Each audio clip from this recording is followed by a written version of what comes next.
इमरान खान ने अपने दौरे हुकूमत में कोरोना के दौरान की गई अपोजिशन की साजिशें बेनकाब कर दी।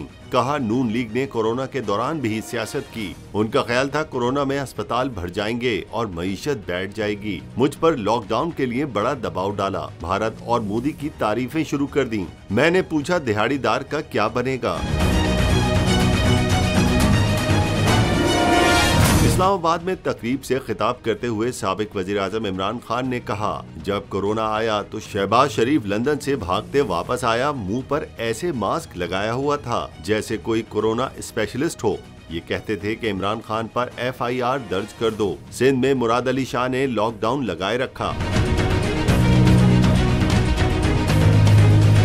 इमरान खान ने कहा, ऑपोजिशन ने पहले दिन से ही मेरी हुकूमत को NRO लेने के लिए ब्लैकमेल करना शुरू कर दिया था। पहले दिन मुझे असेंबली में तकरीर भी नहीं करने दी। अदम इस्तेहकाम पैदा किया गया और पार्लियामेंट को नहीं चलने दिया। कहा कि मुझे मेरी हुकूमत के खिलाफ साजिश से मुतालिक सारी रिपोर्टें मिल रही थीं। पहले नवाज शरीफ का बेटा, फिर वो खुद बयान हल्फी लेकर लंदन भाग गया।